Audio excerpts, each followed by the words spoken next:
I'm Chris Berman. Let's get straight to the action.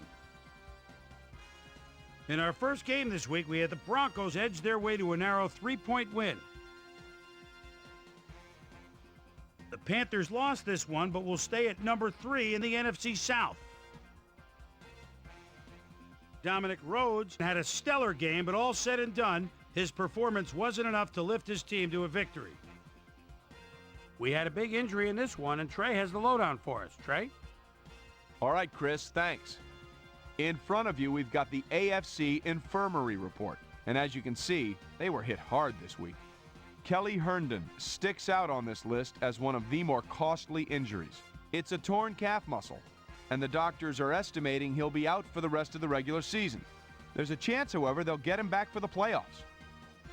In front of you, we've got the NFC list. And as you can see, they could form their own MASH unit. Darren Woodson might be the biggest loss on this list. It's reported that he's broken his hip, and if that's the case, he'll be out for the rest of the regular season. There's a chance, however, they'll get him back for the playoffs. Now, on to even bigger news, as you may have already heard. This guy is officially on injured reserve. He'll miss the season, and of all the places you hate to lose established players, the offensive line has to be the worst. So that'll do it for now. Boomer, back to you. In a long-standing AFC rivalry, we had the Bengals win their 5th game of the season. Jimmy Smith pulled down 100-plus receiving yards and helped his Jaguars beat the Titans. Chargers, Raiders. Rich Loose Gannon calls signals at the 12-yard line. He's so dangerous, buying time, moves out of the pocket, fires, touchdown. The Raiders go on to win this by the final score of 13-6. In the city of brotherly love, Philadelphia, we had the Eagles get squeezed out by 4 points.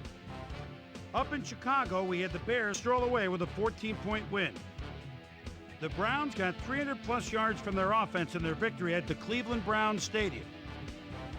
The 49ers won on the road and will now head home to meet the Dolphins. The Falcons won this contest but will stay at the first place in the NFC South.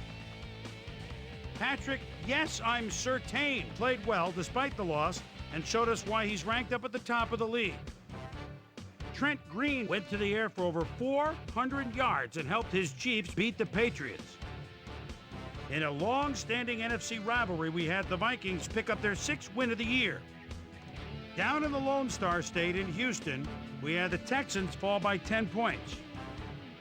And in our final game, we had the Bills come away victorious. So that'll just about do it. But before we go, I'm going to toss out a few game balls to my prime-time players. Each and every one of these men had a week to remember. That'll do it, sports fans. I'm Chris Berman, and thanks so much for joining us here in the Bristol studios. We'll see you next week right here on ESPN, the worldwide leader in sports.